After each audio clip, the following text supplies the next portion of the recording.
ঐতিহাসিক গুরুত্বে সমৃদ্ধ ব্যারাকপুর রেল স্টেশনের উন্নয়ন নিয়ে রেল কর্তৃপক্ষের সঙ্গে বৈঠক করলেন ব্যারাকপুর বিধানসভা কেন্দ্রের নবনির্বাচিত বিধায়ক কৌস্তব বাগচি। শুক্রবার বেলা প্রায় 11:30 নাগাদ তিনি ব্যারাকপুর স্টেশন চত্বরে পৌঁছে সিনিয়র ডিভিশনাল রেলওয়ে ইঞ্জিনিয়ারের সঙ্গে স্টেশনের সার্বিক উন্নয়ন সংক্রান্ত বিভিন্ন বিষয় নিয়ে আলোচনা করেন। রেলের সরকারি নথি অনুযায়ী 1862 সালে ইস্টার্ন বেঙ্গল রেলওয়ের মূল শিয়ালদহ কুষ্টিয়া লাইনের অংশ হিসাবে ব্যারাকপুর স্টেশন চালু হয়। পরবর্তীতে 1884 সালে এখানে ডাবল লাইন এবং 1900 সালে 4 লাইনের পরিষেবা চালু করা হয়। সম্প্রতি রেলমন্ত্রী অশ্বিনী বৈষ্ণবের কাছে ব্যারাকপুর স্টেশনের উন্নয়ন সংক্রান্ত 15 দফা দাবি পেশ করেন বিধায়ক কৌস্তব বাগচি। সেই দাবিপত্রের ভিত্তিতে রেলমন্ত্রকের তরফে ইতিবাচক সাড়া মেলার পরই এদিনের পরিদর্শন ও বৈঠক অনুষ্ঠিত হয়। বিধায়কের উত্থাপিত দাবিগুলির মধ্যে রয়েছে 14 নম্বর রেলগেটের উপর একটি রেল ওভারব্রিজ নির্মাণ, স্টেশনের পশ্চিম দিকের বাইরে থেকে পূর্ব দিক পর্যন্ত আপ লাইনের উপর একটি বর্ধিত ফুট ওভারব্রিজ নির্মাণ, যাত্রী পরিষেবার উন্নয়ন এবং স্টেশনের পরিকাঠামোগত আধুনিকীকরণ।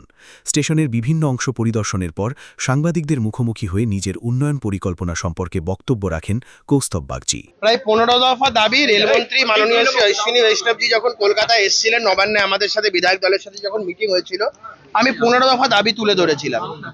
সেই দাবিগুলো বাস্তবায়ন করার ক্ষেত্রে যেমন এই 14 নম্বর রেলগেটের ওপর থেকে একটা রেলওয়ে ওভারব্রিজ করার, একটা ফ্লাইওভার করার একটা পরিকল্পনা, এবং সেটা নিয়ে আমাদের 3খানা ড্রয়িংস ইতিমধ্যেই পেশ করা হয়েছে। এবারে ফিজিবিলিটি, ভায়াবিলিটি এগুলো নিয়ে আলাপ আলোচনা হবে, ডিটেইলড একটা প্রজেক্ট রিপোর্ট তৈরি হবে, তারপরে আমরা এই বিষয় নিয়ে এগোবো।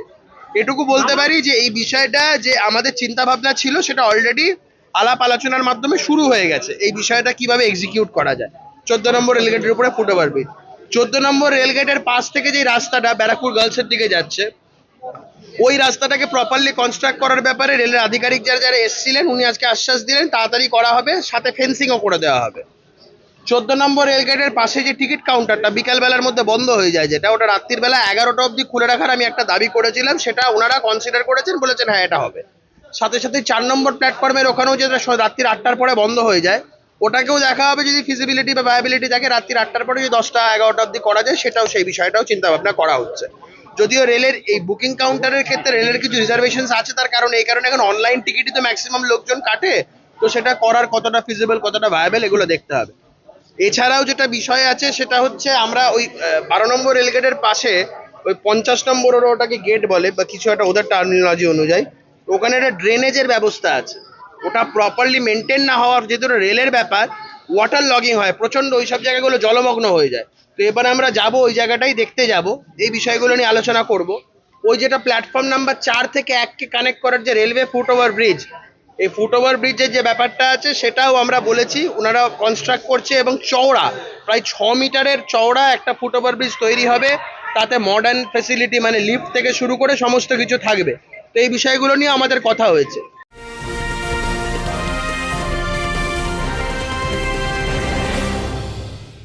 ক্রিয়েটিভ ক্যারিয়ার শুরু করতে চাও? জয়েন করো অ্যারিনা অ্যানিমেশন ব্যারাকপুর।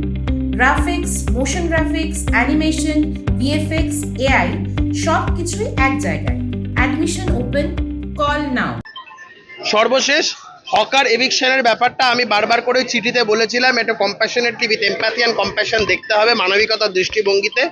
এই বিষয়টা নিয়ে আমাদের আলোচনা হয়েছে, আমরা কিছুটা সময় যদি বাড়তি পাওয়া যায় সেই বিষয় নিয়ে আলোচনা করছি। বাস এই নিয়েই আমি অত্যন্ত খুশি। রেলমন্ত্রীর কাছে যে পত্র আমি দিয়েছিলাম, সে পত্র প্রাপ্তির চিঠি উনি দিয়েছেন। রেলের আধিকারিকরা যেভাবে পজিটিভলি প্রম্পটলি রেসপন্স করেছেন, এটাই হচ্ছে ডবল ইঞ্জিন সরকারের সুবিধা, যে কেন্দ্র রাজ্য একসাথে হাতে হাত মিলিয়ে কাজ করলে এইভাবেই দ্রুত গতিতে কাজ হবে। তিনি আরও জানান, রাজ্যের 102টি অমৃত ভারত স্টেশনের তালিকায় ব্যারাকপুর রেল স্টেশনও অন্তর্ভুক্ত রয়েছে। ফলে আগামী দিনে স্টেশনটিকে আধুনিক মানের রেল স্টেশনে রূপান্তরিত করার কাজ আরও গতি পাবে বলেই তিনি আশাবাদী।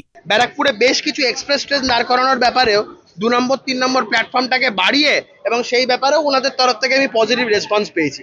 সময় কিছুটা লাগবে কাজগুলো সম্পন্ন করার ক্ষেত্রে, কিন্তু ব্যারাকপুর একদম সাজিয়ে গুছিয়ে রেল মানে কেন্দ্র এবং রাজ্য দুজনে মিলেই করে তুলবে, এবং আমরা আমাদের ব্যারাকপুরের সকল মানুষকে এক নতুন ব্যারাকপুর উপহার দিতে চলেছি। আপনার উচ্ছেদে কতদিনের সময় চাওয়া হয়েছে? দেখা যাক, ওটা নিয়ে আমরা কথা বলছি, ওই বিষয়টা নিয়ে কথা বলছি। ব্যারাকপুর আছে, অমৃত ভারতের মধ্যে ব্যারাকপুর আছে। এদিন সিনিয়র ডিভিশনাল রেলওয়ে ইঞ্জিনিয়ারের সঙ্গে স্টেশনের পূর্ণাঙ্গ মানচিত্র নিয়ে বিস্তারিত আলোচনা করেন বিধায়ক। পরে উভয়ে স্টেশনের বিভিন্ন প্রান্ত ঘুরে দেখে সম্ভাব্য উন্নয়নমূলক কাজের ক্ষেত্রগুলি চিহ্নিত করেন এবং প্রয়োজনীয় নোট গ্রহণ করেন। ব্যারাকপুর রেল স্টেশনের উন্নয়ন সংক্রান্ত এই উদ্যোগ আগামী দিনে যাত্রী পরিষেবা ও যোগাযোগ ব্যবস্থার ক্ষেত্রে ইতিবাচক প্রভাব ফেলবে বলেই মনে করছেন ওয়াকিবহাল মহল। অরিন্দম রায়চৌধুরীর রিপোর্ট, নিউজ বেঙ্গল টুডে। মেঘবেলা লাইভে আপনার পছন্দের টিভি চ্যানেলস সম্পূর্ণ বিনামূল্যে শুধুমাত্র মেঘবেলা ব্রডব্যান্ডের কানেকশনের সঙ্গে। মেঘবেলা ব্রডব্যান্ড, বাংলার ঘরে ঘরে। উত্তর 24 পরগনা ও তার আশপাশের এলাকার মানুষের সেবায় ক্যাথল্যাবের মতো অত্যাধুনিক সুবিধা নিয়ে পরিষেবায় ব্রতী সারদা মাল্টি স্পেশালিটি হাসপাতাল। একই ছাদের তলায় মানুষ সাধারণ চিকিৎসা থেকে শুরু করে 24 ঘন্টা ক্যাথল্যাব, এমআরআই, সিটি স্ক্যান, এনআইসিইউর মতো সুবিধা এবার থেকে পেয়ে যাবেন সারদা মাল্টি স্পেশালিটি হাসপাতালে। প্রয়োজনে যোগাযোগ করুন 033-2592-0730, 2593-0730, 2593-3562 ও 9331275635 নম্বরে। আমাদের ঠিকানা Royal Park, Kalyani expressway, Barrackpore, Kolkata 7,121,000। Sarada multi speciality হাসপাতাল, পরিষেবাই হোক আমাদের মূল লক্ষ্য।